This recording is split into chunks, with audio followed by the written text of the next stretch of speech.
Alrighty, we are back for Roundtable Rams episode 4. I believe this is only episode 4 for the Rams podcast.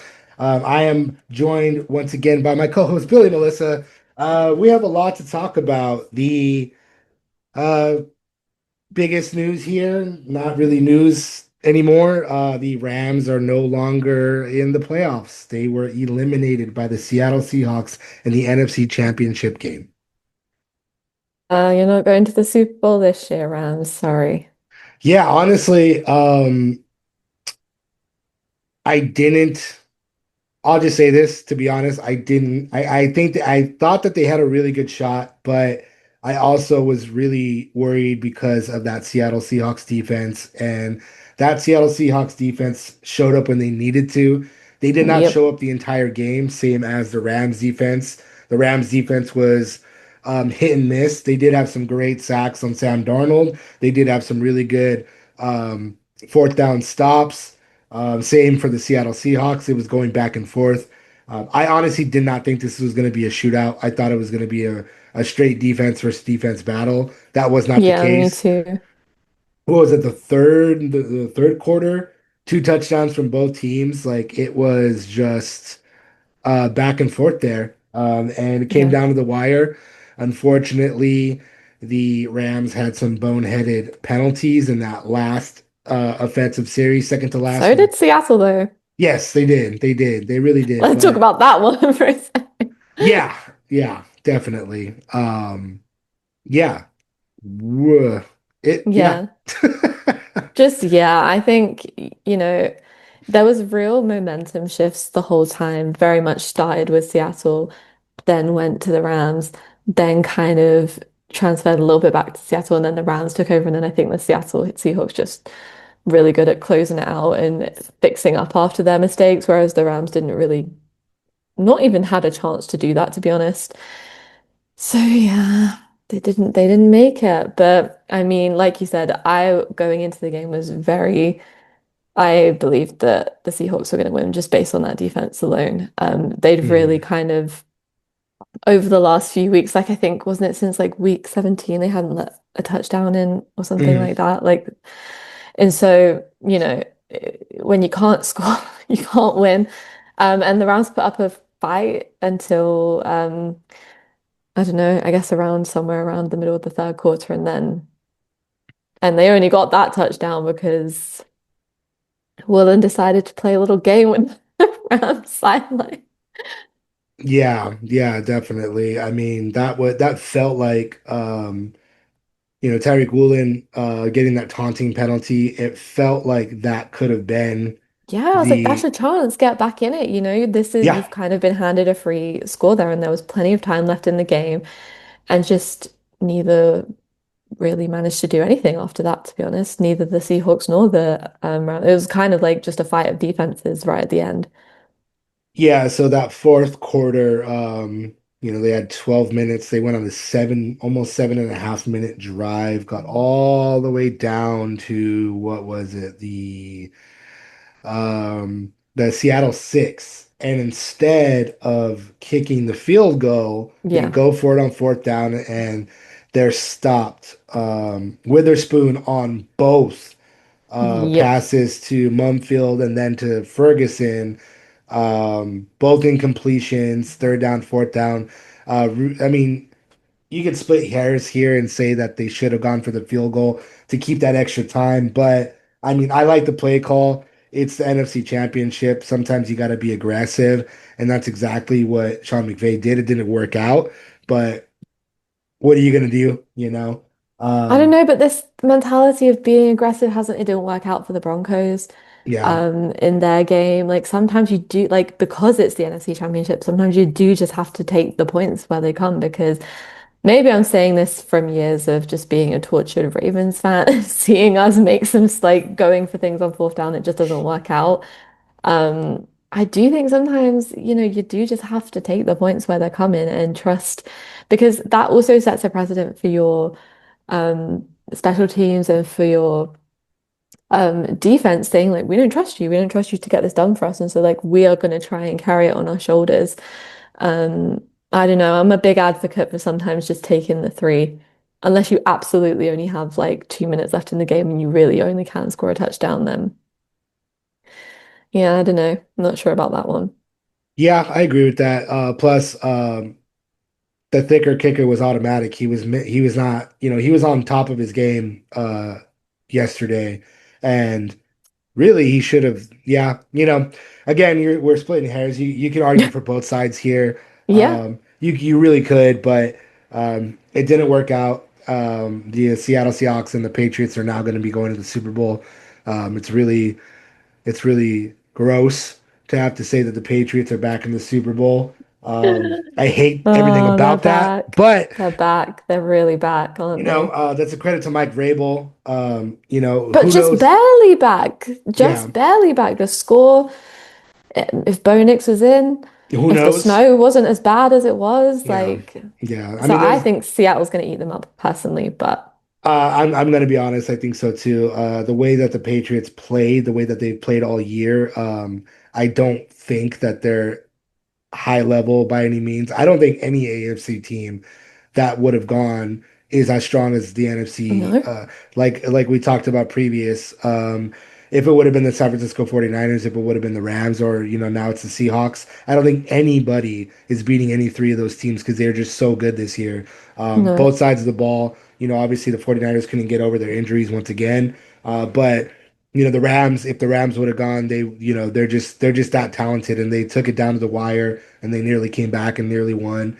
Um, we were watching it, and my girlfriend was like, she's like, they're gonna lose. I was like, there's 25 seconds. It's Matthew Stafford. I was like, maybe, maybe they pull it out. I was like, if anybody could do it, Matthew Stafford could do it. But unfortunately, the pass that he threw was inbounds, and that's all she wrote. You know, hmm um, yeah, it's honestly it's a little heartbreaking for the Rams, to be honest. Like they were really good this year. yeah, I think um oddly enough, I feel like McVay and um LaFleur were kind of doing the same thing in this one that they did in the divisional round, which they weren't getting Blake Corum involved mm. as He kind of nearly. came in super late, right? He Like came I in like think around the round of third third, quarter. yeah. Yeah, and the same thing happened in the divisional round. So it's very eerily similar to what the Ravens were doing towards the tail end of the season with Keaton Mitchell and Derrick Henry, and they were trading offensive series, which I think is really ridiculous when you have two really talented backs.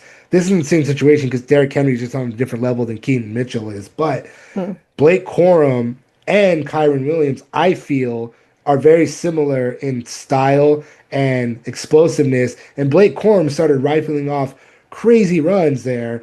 And I was just a little confused as to why he got started so late. And they did the same thing in the divisional round, but Kyron Williams was running really well. hmm And yet, I mean, and I get that, but at the same time, like every game that they've used both Blake Corum and Kyron Williams kind of together, they've done really well together. But they were splitting in a weird way. But Yeah, it was like he again, wasn't there, and then suddenly he was, and he was doing amazing, and then he just wasn't there anymore. yeah. And I mean, looking at the stats, it was 114 yards on the ground for the Rams, only 75 for the Seahawks. So I they. know, and I was there saying whoever wins the run game gonna win the game, and it didn't work that way this one time of those three games. Yeah, and then like yeah, it's crazy because you look at the passing yards, very almost identical for the most part. Three Yeah. touchdowns apiece, 346 to 374. Puka Nacua 165, one touchdown. Devontae Adams 89, one touchdown. You got but Jackson Smith and Jigba 153, one touchdown. Rashid Shaheed one for 51. Walker 49 yards. Cooper Kupp got involved finally. It yeah, It was honestly, a true like divisional battle. it Yeah. really was. It really was like three sacks to one sack. Like, you know, um, it's just that's just the way it happens. Yeah. I felt like it could have gone any which way, but really those late fourth quarter penalties, especially that last drive for the Seahawks to chew up that clock. That's what really got the Rams. Um, Yeah, they suddenly didn't have time, like any timeouts with like 3 minutes left on the clock. And I'm like, guys, yeah. we're gonna need those. Yeah, yeah. And then like he didn't even he would have they would have lost those earlier if McVay had challenged Oh that. yeah, I was like, put that red flag away. What are you doing walking around with that? Because Yeah. you're burning precious timeouts right now. Yeah, so yeah, it was a 5 yard penalty on Durant for defensive holding that got Mm, them that allowed them to extend their drive, get that first down, and then they left the 31 seconds they punted the ball because of that. If they had not done that, maybe it would have been a different story. They would have maybe the Rams would have had 40-ish seconds, maybe a minute worth of playing time. But we can talk about what ifs till the cows come home, and it won't matter. no, The we're Rams are done. done. And now, I mean, you're gonna start looking at the biggest question here is Matthew Stafford gonna continue playing? So Yeah. funny enough, they asked McVay that question. He got really upset at the idea of that question, which obviously why would you ask that? Like it not why would you ask that? I mean, obviously that's what the media is there for. That's what we're supposed to do is ask those tough questions and get those storylines and whatnot. But Sean, I think the way in which the question was framed was like, do you want Matthew Stafford back? As It's opposed like we got all this way. Like, of course we yeah, want him yeah. back. Like I think it was that way it was framed as opposed to if it would have just been like, do you think he's coming back? Hmm. And obviously Sean McVay was like, yeah, if he wants to play, like He's he's got an a spot on the roster. yeah, Who else are we gonna get? right. He was like he played he's a league MVP, which I believe that he is. Yeah.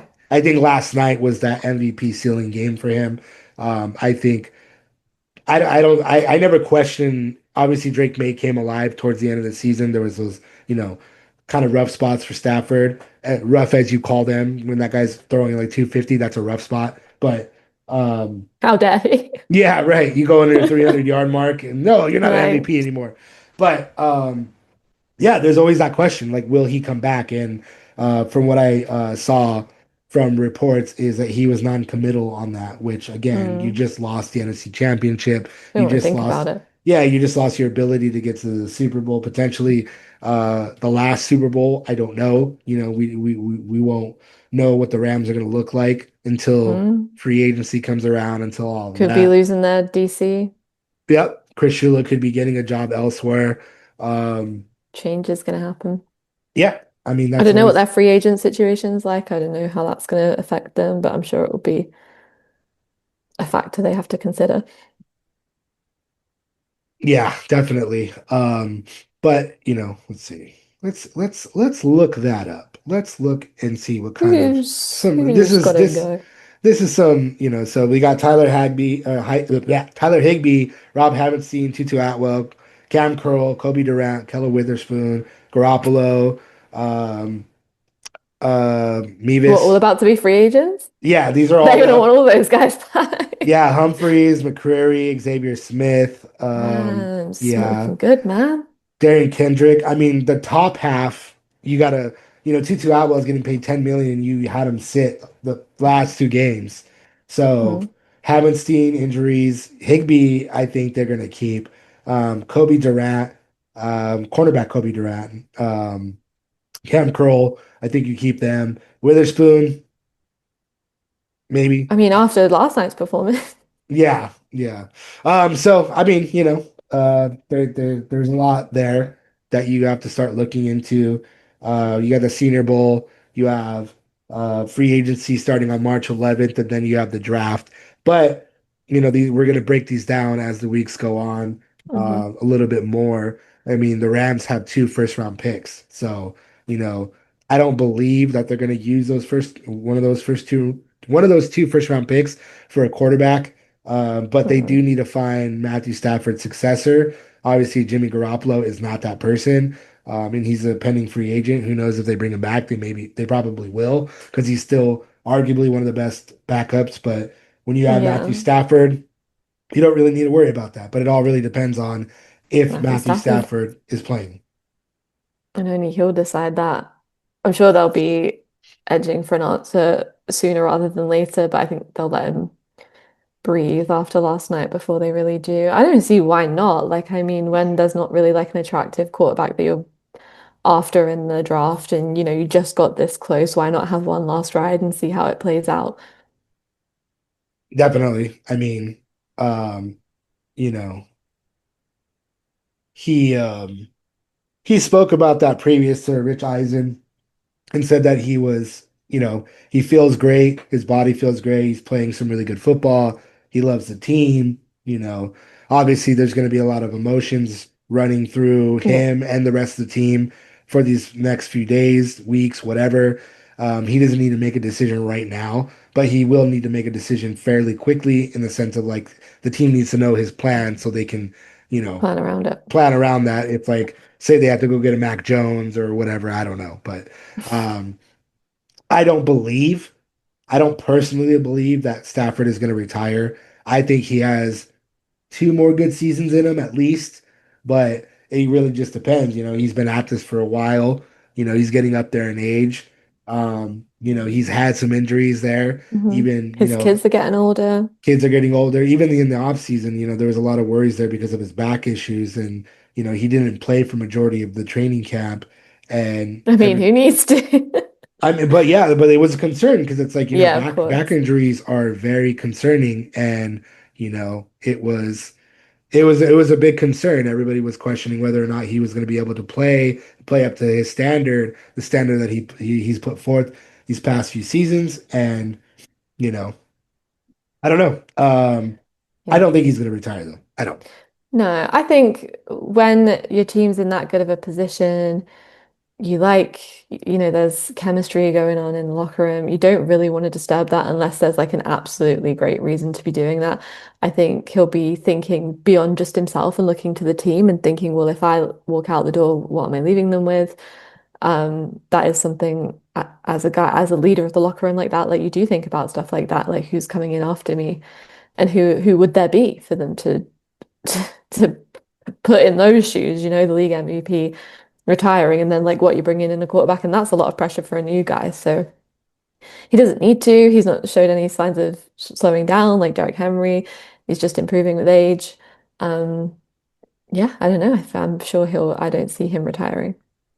No, I mean, and if any, everybody's known for years, that Matthew Stafford is a competitor, and Mm, giving his competitive nature, I don't think he would want to leave the league on a loss like this. no. I think he would want to come back with this mostly same group of guys. Obviously, there's going to be some overhaul on the defensive side for sure, but when you have Puka Nacua, when you have Devontae Adams, even Devontae Adams, I don't know that he's going to play again, but if he comes back, that's another one. But Yeah. you have your up and comers, you have your Xavier Smith, you have your, um, you have Williams your and Corum are right there. Like, exactly. You have Kyron Williams. You have Blake Corum. I mean, you got Kanata Mumfield. You got Colby Parkinson, Tyler Higbee, and Terrence Ferguson. All three. You have a very strong tight end room, which mm, also they weren't really that involved during the game plan. I felt they got started a little too late as well. mm, Going back to the game, but doesn't matter. The point being, like, you have a really good offense. Like the offensive line needs work for sure because you haven't seen that's been out for the entire year basically. yeah, But still, I just feel like you have the pieces still there. yeah, You have Jared Verse, you have Byron Young, you have Kobe Turner, you have Braden Fisk, you got Cam Curl, you got Kitchens, you got Quentin Lake. You got like this team is a championship roster, yeah, regardless of the fact that they're not going to yeah, be in the championship. They're still there. So I think the window to get to the Super Bowl is still there for the Rams, and I don't see why Matthew Stafford would leave right now. no. And I mean, that division's only getting more competitive like this year, even coming in as like, were they second, but like drawn with the 49ers in terms of record? Like, to put up that much of a fight and to get all the way through to the NFC Championship, like there's that hunger that sits inside of you of like, oh, it was just like we almost got there. Like, why not scratch that itch and see what happens? Like Peyton Manning came back, announced it was his last season, went to the Super Bowl. Ray Lewis did the same thing. Um, I think it could be a nice story, and the NFL loves stories. So Stafford back for one last year, goes to Super Bowl, retires happily. The Rams get the new guy in the more bulky, um, quarterback heavy draft. Yeah, definitely. I think that's hitting the nail on the head right there is I mean unless they were to go for it like Ty Simpson, but I don't think the Rams would go that route. Um you look at quite honestly, I don't know. Mm. What I foresee the Rams doing in the draft is moving down again and then stacking those picks for 2027. Yeah, They that have makes a two lot of first round sense. picks. One of them, take one of them and trade down with, and then you still have two for the following year. You know Yeah, what I mean? Like, exactly. so I don't foresee them um getting anybody right now. But then, like you think about it, if they have two first round picks, maybe you can move up in 2027 to take Dante Moore. You know what I Hmm. mean? Like he's gonna. I mean, obviously he's gonna be like the guy. So I don't know. He might go first overall, but whatever. The point being, like, then you have Arch Manning. You have all those other potential candidates that are going to be in the heavier quarterback draft in 2027 as opposed to Yeah. this season. So, but then again, you never know. You never know who can be what. But um, Tom that Brady. yeah, yeah. No, You I mean, never know. You never know what you're going to get. But I don't think the Rams are a team that need to be desperate right now. They don't need to be thinking about they've got everything they need. They just need to decide if they want to continue with what they have or if they do want to kind of make a change. And I think when things are working that well, what's the reason to? no, yeah, definitely. And again, yeah, like Matthew Stafford gives you a 2 year cushion. You know what I mean? Yeah. Maybe it's not even that. Maybe it's not even taking a quarterback in 2027 either. Maybe Yeah. 2028 would be that year that you need to take a Yeah. quarterback. And instead, you're building the trenches, you're kind of fixing I would say right now the weak points for the Rams is offensive line and their secondary would Hmm. be cornerback situation. As you can see, like, they're as opposed to the Seahawks defense clearly won the day. So, you look at what they got going on and you have to do that. That's right Yeah. now, the NFC goes through Seattle. So, Yeah. And when you're playing them 2 times a year, you really got to think about that. And you really got to think about which pieces you need to not only because really all you can know is that you're playing the Seahawks, Niners, and Cardinals every single year, and you can only really structure around that and kind of hope for the best with the others. I think sometimes it's smart to build for what you need to win those 6 games because that's 6 wins, that's half, or like a third of your wins in the season. So like it is good to like realize that like with Seattle's defense, if it continues to play like that, like you need to be able to come and play against them and put up a really good fight. So probably strengthening that defense would be worth it.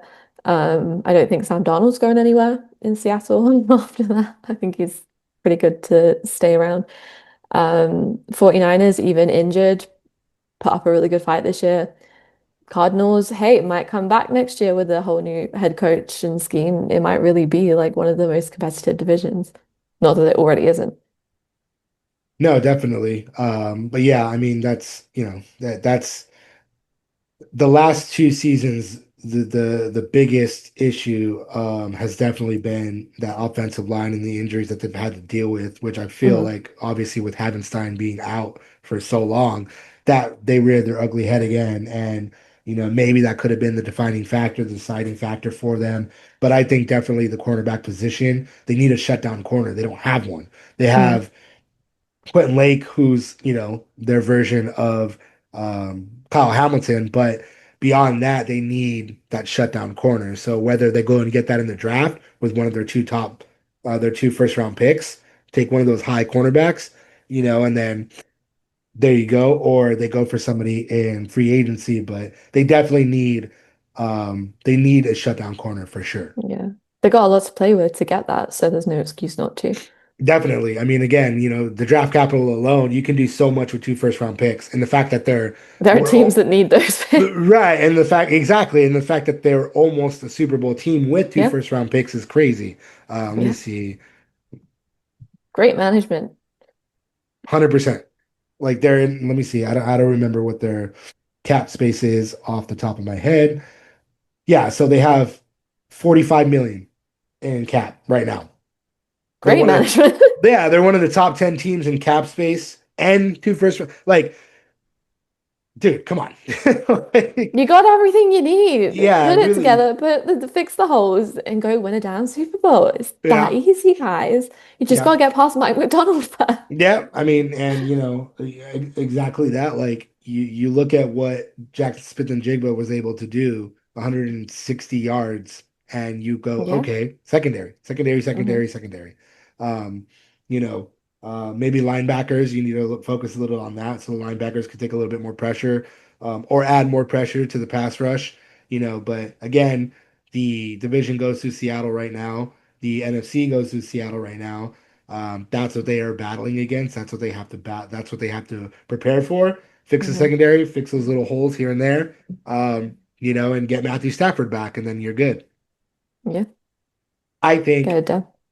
I think if they keep Matthew Stafford back for two more seasons, one of these 2 seasons, they probably could get back to the Super Bowl.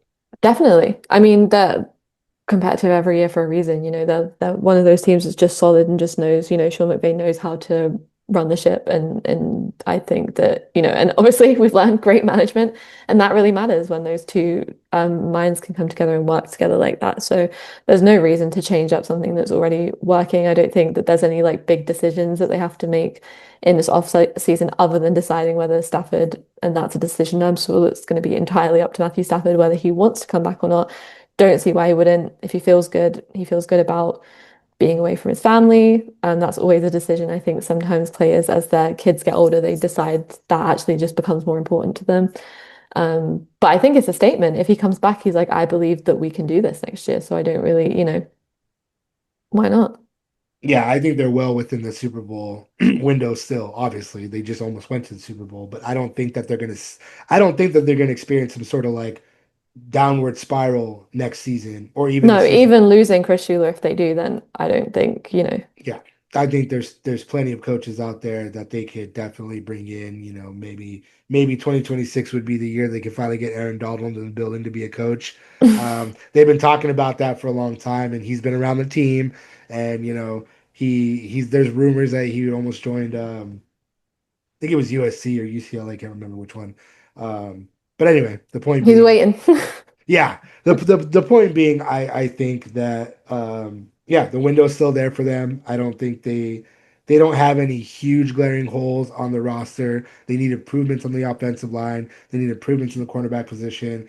Linebacker depth could be there as well. And then you try to make another run at this with Matthew Stafford behind center.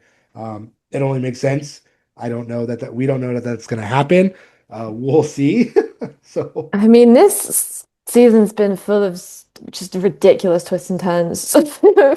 I mean, it wouldn't surprise me, but there's no reason to. I think that, he feels good, looks good. So come back 2026, wrap it up 2027, then you can go have some nice, relaxing time with your family, Stafford.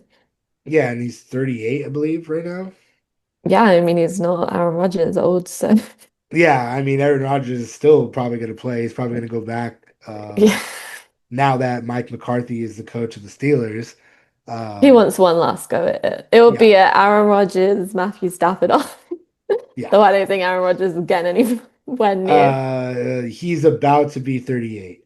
Yeah. Matthew Stafford is about to be 38. So, even though he's been in the league for a long time, he's still Just getting young. better. Yeah, yeah. I think Young. he hasn't missed a step, clearly. No. Yeah, I think, yeah. Well, we'll see what happens. We'll see what Stafford does in the coming days and weeks, but I would imagine a decision is coming pretty soon. There's people Yeah, that expect they that got to he's figure it out. yeah, there's people like Adam Schefter says he expects Stafford to play again next year. I believe he's going to play again next year. A lot of people think he's going to play again next year. Obviously, that decision is up to Stafford, but I just don't foresee him walking away right now. No, it's right there. Why would you? Exactly. All right. This has been Rams, Roundtable Rams, episode 4. We will be back next week. I am going on a little vacation, and I will be out for the remainder of the Like week. Matthew Stafford. Sorry, too Exactly. I'm soon. I'm going I'm going to Cancun with Too soon. I am actually going to the Bahamas. I'm not going to Cancun, but Oh, yeah, I am going on a cruise that will be going to the Bahamas. I am very excited to unplug for a little bit. But anyway, we will be back. Thank you, Billy, for joining me once again. And yeah, we will start getting into the nitty gritty of the draft here and free agency in the coming weeks. And then obviously be reporting on or talking about if and when Matthew Stafford makes a decision that he's staying.